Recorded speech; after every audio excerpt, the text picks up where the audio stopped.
नमस्कार। बाजार आज और कल में आप सभी का स्वागत है। मैं हूं स्वाति रायना। इस शो में हम आपको बताएंगे बाजार में आज का पूरा एक्शन, साथ ही कल बाजार पर क्या रखे स्ट्रैटेजी। हम आपको बता दें कि हम दर्शकों के सवालों के जवाब भी अब शो में शामिल करेंगे और खास तौर पर ऐसे ट्रिगर्स बताएंगे और जो शेयर जिनमें कल हलचल रह सकती है।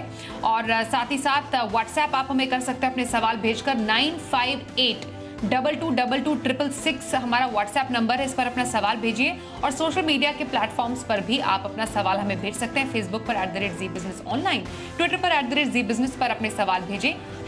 #बाजार आज और कल का इस्तेमाल जरूर करें। और मेरे साथ आपके कल की एडवांस में तैयारी कराने के लिए खास मेहमान है।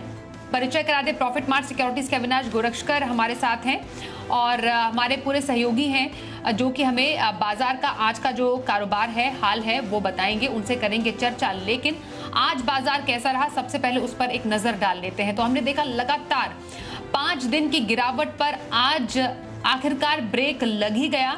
निफ्टी 178 अंक चढ़कर 17,136 के लेवल पर बंद हुआ, तो वहीं जो सेंसेक्स था 574 अंक उछलकर 57,000 के पार बंद होने में कामयाब रहा। बैंक निफ्टी की बात करते हैं, यहां पर थोड़ा दबाव जरूर देखने को मिला। बैंक निफ्टी 27 अंक टूटकर आज 36,314 के स्तर पर बंद हुआ है। एफआईआईज और डीआईआईज की तरफ से आज क्या डेटा सामने आया है, जरा उसको भी समझ लेते हैं। एफआईआईज ने एक बार फिर से भारी बिकवाली की है। लगभग 3,009 करोड़ की बिकवाली के आंकड़े आज एफआईआईज की तरफ से आए हैं, तो वहीं डीआईआईज की तरफ से आए हैं 2,645 करोड़ के खरीदारी के आंकड़े।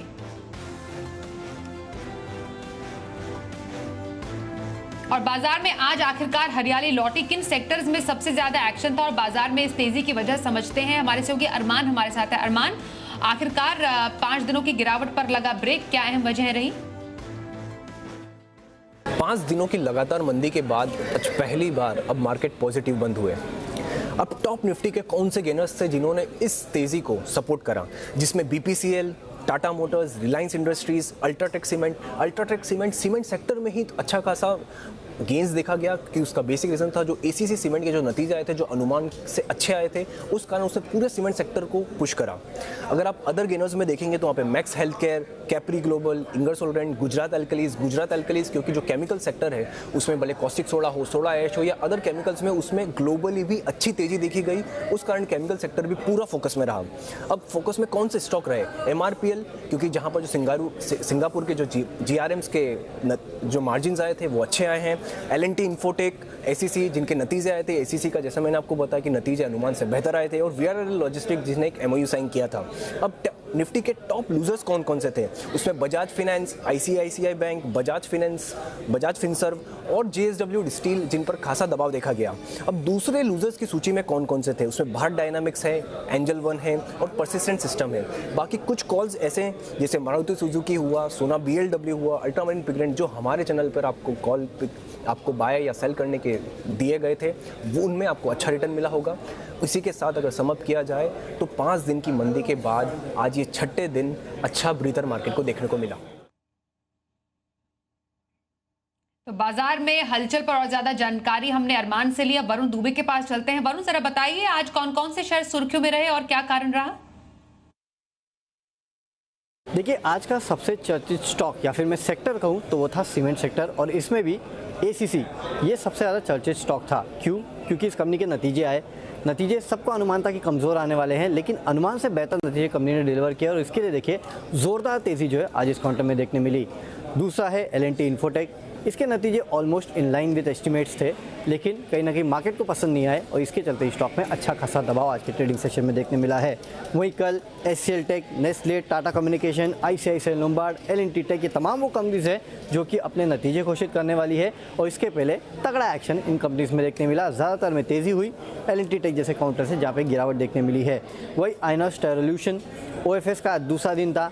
पहले दिन जो नॉन रिटेल का पोर्शन है उसको ज़्यादा अच्छा रिस्पांस नहीं मिला था, पहले दिन भी गिरावट आई और दूसरे दिन ओएफएस के यहाँ पे स्टॉक में गिरावट देखने मिली।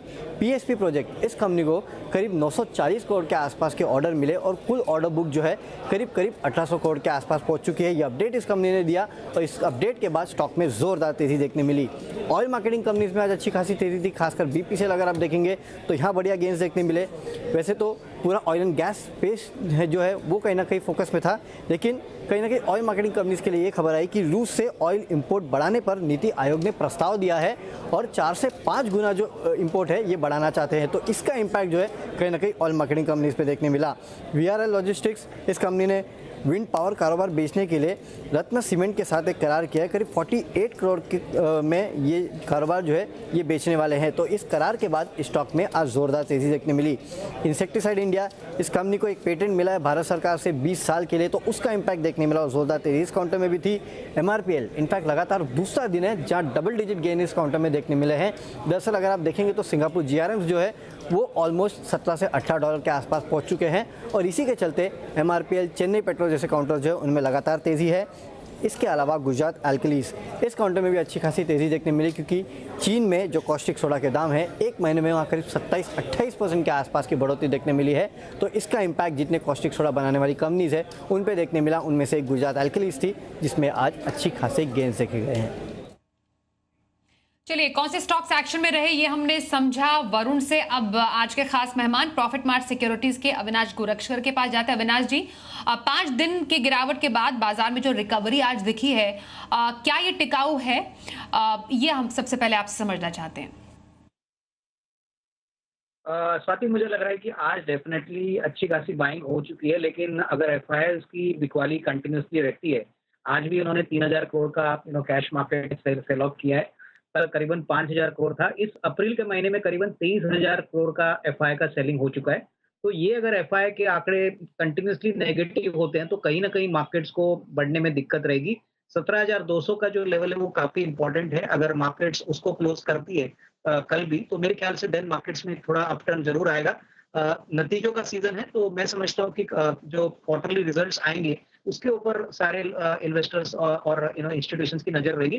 तो मेरे ख्याल से इंडेक्स में आपको शायद बड़ी अपसाइड ना देखने को मिले, लेकिन स्टॉक स्पेसिफिक अप्रोच डेफिनेटली इसमें ब्रॉड मार्केट में जो काफी कैश काउंटर्स हैं यहाँ पे आपको अच्छी तेजी देखने को मिलेगी। तो मेरे ख्याल से कैश के स्टॉक्स पे फोकस करना चाहिए। इंडेक्स को थोड़ा सा बढ़ने में समय लग सकता है क्योंकि अभी भी जो मैक्रो वेरिएबल्स है वो थोड़े से चैलेंजिंग है। ओके अविनाश जी, अब पोजिशनल व्यू किसी को रखनी हो हफ्ते से 10 दिन का नजरिया, तो कौन से स्टॉक में आप इन्वेस्ट करने की राय देंगे?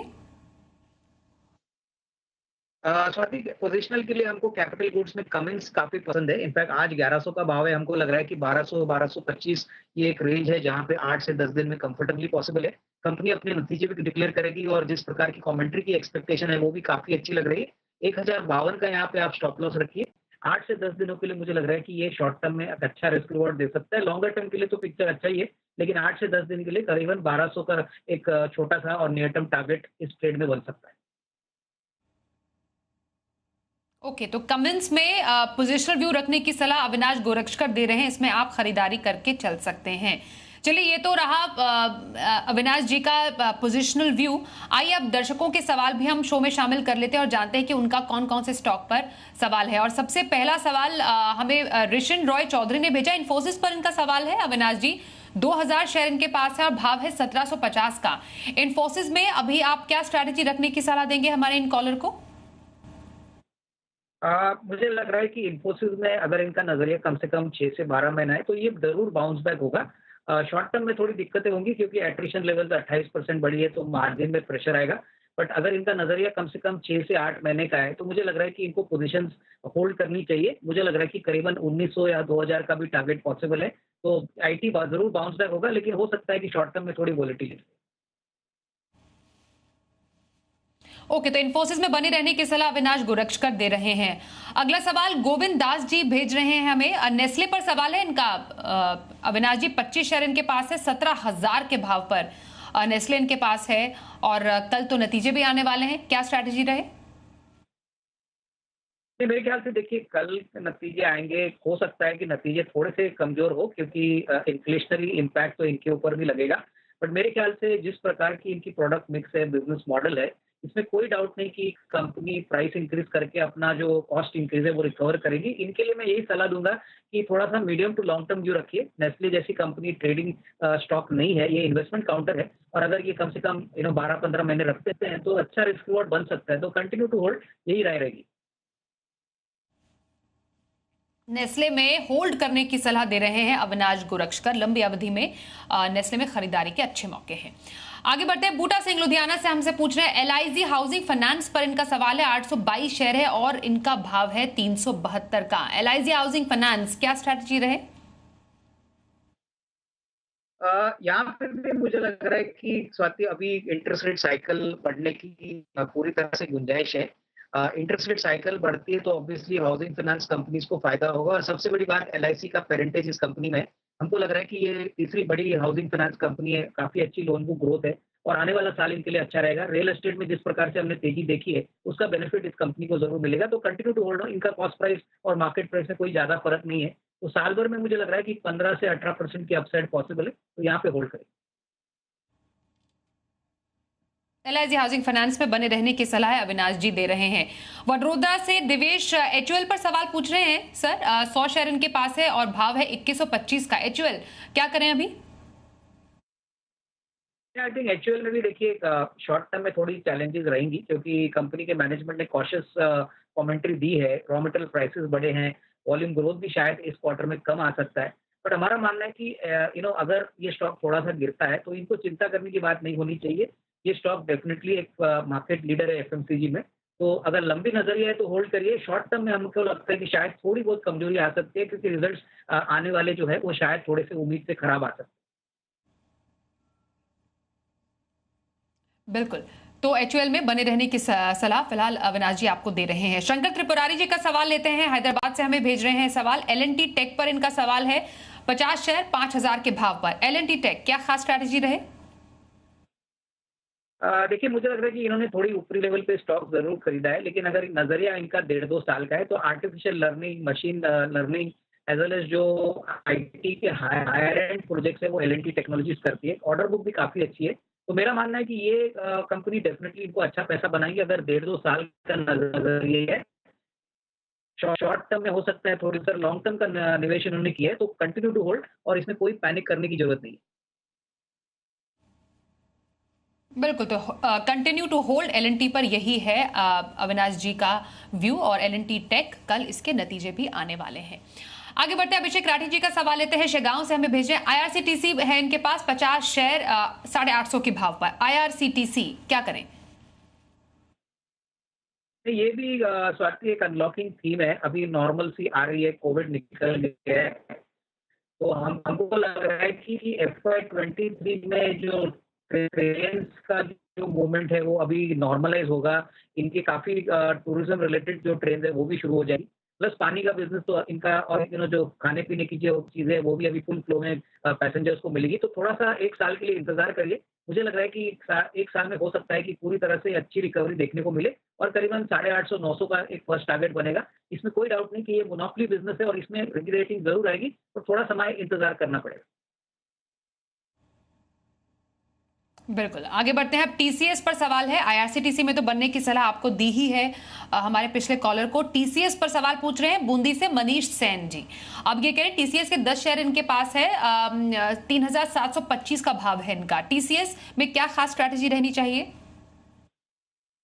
टीसीएस में करंट लेवल बहुत ही अट्रैक्टिव है। देखिए बायबैक के बाद ये शेयर थोड़ा सा गिरा है, लेकिन जिस प्रकार की कमेंट्री और जिस प्रकार का कैश जनरेशन टीसीएस हर क्वार्टर में करता है, हमको लग रहा है कि देखिए ये शेयर अगर कोई 1.5-2 साल रखता है तो बहुत अच्छा रिस्क रिवॉर्ड बन सकता है। शॉर्ट टर्म में हो सकता है कि आईटी का सेंटिमेंट थोड़ा वीक है तो इस स्टॉक को भी मार्केट ने पिटा दिया है। बट अगर साल 1.5 साल की बात करें तो टीसीएस में इस लेवल से भी अच्छा पैसा बन सकता है। तो कंटिन्यू टू होल्ड, यहाँ पे लॉस में बिकवाली ना करे और ज्यादातर यहाँ पे मीडियम टर्म व्यू रखे। शॉर्ट टर्म में हो सकता है कि स्टॉक थोड़ा सा अंडर परफॉर्म करे। तो शॉर्ट टर्म में बिकवाली ना करने की सलाह टीसीएस में, मीडियम टर्म का व्यू रख सकते हैं। फिलहाल बने रहने की सलाह टीसीएस में। आगे बढ़ते हैं, नोएडा से एससी अग्रवाल पूछ रहे हैं एमएमटीसी पर सवाल। 1000 शेयर है और भाव है इनका 83 रुपए 80 पैसे का। एमएमटीसी में क्या किया जाए? एमएमटीसी में भी हमको लग रहा है कि देखिए यहाँ पे एक बहुत बड़ा स्ट्रेटेजिक सेल हो चुका है और इसका फायदा ऑब्वियसली एमएमटीसी के शेयर होल्डर्स को मिलेगा। हम समझते हैं कि यहाँ पे भी ये एक स्ट्रेटेजिक कंपनी है गवर्नमेंट ऑफ इंडिया की, जो मेटल और ट्रेडिंग में काम करती है। एक्सपोर्ट्स के में काफ़ी बड़ा योगदान है। तो यहाँ पे भी अगर 6 से 12 महीने की अवधि ये पकड़ना चाहते हैं तो यहाँ पे डेफिनेटली नॉट ओनली इनकी कॉस्ट प्राइस पर थोड़ा-सा मुनाफ़ा बन सकता है, तो यहाँ पे भी होल्ड की राय है। इसमें आपको FY 23 में अच्छे नंबर्स आएँगे और उसके बाद यहाँ पे अच्छी तेज़ी देखने को मिलेगी। एमएमटीसी को होल्ड करने की सलाह अविनाश गोरक्षकर दे रहे हैं। कपीश गोवा से सवाल पूछ रहे हैं। कोल इंडिया है इनके पास 400 शेयर और भाव है इनका 167 का। कोल इंडिया क्या किया जाए? देखिए, कोल इंडिया बहुत समय के बाद एक अच्छा आउट परफॉर्मेंस दिखा है। कोल की कीमतें पिछले साल करीबन 70 की है। अभी भी कोल का बहुत बड़ा शॉर्टेज है और जिस प्रकार की इनकी मोनोपोली है, जिस प्रकार का इनका ज्योग्राफिकल नेटवर्क है, मुझे लग रहा है इनको होल्ड करना चाहिए। करीबन 225-230 का एक नियर टर्म टारगेट बनता है, तो तब तक मेरे ख्याल से होल्ड करें। कोल इंडिया में बने रहने की सलाह अविनाश गोरक्षकर की। जयपुर से हंसराज खटेक हमें 3 स्टॉक्स पर सवाल पूछ रहे हैं। अविनाश जी, एसबीआई कार्ड्स, विप्रो और एचडीएफसी बैंक, तीनों के लेवल्स में आपको बता दूं। एसबीआई कार्ड्स 210 शेयर है, 864 पे इनकी खरीद है। विप्रो 90 शेयर है, 608 की खरीद और एचडीएफसी बैंक है 50 शेयर, 1555 रुपए के भाव पर। क्या किया जाए तीनों पर? देखिए, मुझे लग रहा है कि एचडीएफसी बैंक को इसको होल्ड करना चाहिए। हालाँकि अभी हाल ही में स्टॉक काफ़ी निचले लेवल छू चुका है, लेकिन एचडीएफसी बैंक का मर्जर एचडीएफसी के होने के बाद एक बहुत बड़ी एंटिटी बनेगी और मार्केट डेफिनिटली इसको री-रेट करेगा। रही बात विप्रो पे, तो मुझे लग रहा है कि विप्रो 5G के लिए बहुत अच्छा वेल पोजिशन्ड स्टॉक है। हो सकता है कि पहले 1 क्वार्टर में शायद मार्जिन प्रेशर हो क्योंकि एट्रिशन यहाँ पे भी आ सकता है। बट डेफिनिटली अगर किसी को लंबा व्यू रखना है, तो विप्रो में डेफिनिटली निवेशित रहिए।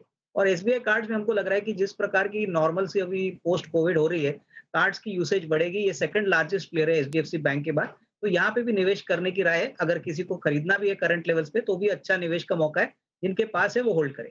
कल के लिए क्या अहम ट्रिगर्स बाजार के लिए होने वाले हैं, समझते हैं हमारे सहयोगी कुशल गुप्ता से। जी, तो नतीजों के लिहाज से काफ़ी ज़्यादा अहम होने वाला है कल का दिन, क्योंकि निफ्टी से 2 कंपनियां, एक तो HCL टेक और साथ ही नेस्ले, अपने नंबर्स डिक्लेयर करती हुई दिखेगी और दोनों के दोनों पोस्ट मार्केट ही एक्सपेक्टेड है। साथ ही F&O स्पेस से 3 कंपनियां, ICICI Lombard, L&T technology services और टाटा कम्युनिकेशंस भी अपने नंबर्स डिक्लेयर करेंगी, जिसमें पोस्ट मार्केट ही इनके नंबर्स भी आने वाले हैं। और यही नहीं, अगर आप देखें तो नेस्ले जो है, इन्होंने अंतरिम डिविडेंड का भी जो ऐलान किया था 90 रुपये का, वो एक्स डिविडेंड भी ट्रेड करता हुआ नजर आएगा, तो उसके स्टॉक प्राइस में जो एडजस्टमेंट्स होंगी वहाँ पर भी आपको फोकस रखना है। इनफैक्ट यूरोप के जो मार्च के सीपीआई आंकड़े हैं वो भी आते हुए नजर आएंगे, तो ओवरऑल ग्लोबल इवेंट और साथ ही घरेलू बाजारों में जो नंबर्स आते हुए दिखेंगे वहां पर हमारा सबसे बड़ा फोकस कल के सत्र में होगा। आइए अब देखते हैं कल का ऑप्शन।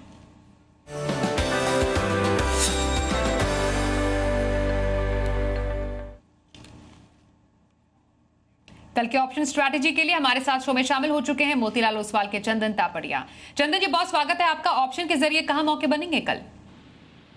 जी नमस्कार। देखिए, बाजार में लास्ट ट्रेडिंग सेशन को एक सेल ऑफ देखने को मिला। आज रिकवरी नीचे किस तरह से देखने को मिली थी, बट अच्छी बात यह है कि सिलेक्टिव स्टॉक स्पेसिफिक एक्शन देखने को मिल रहा है और निफ्टी कहीं ना कहीं नीचे के स्तरों को होल्ड कर रहा है। तो हमारा ऐसा मानना है कि यहाँ पे सीमेंट, काउंटर और रिलायंस इंडस्ट्री जैसे दिग्गज बाजार को संभालते हुए नजर आएंगे।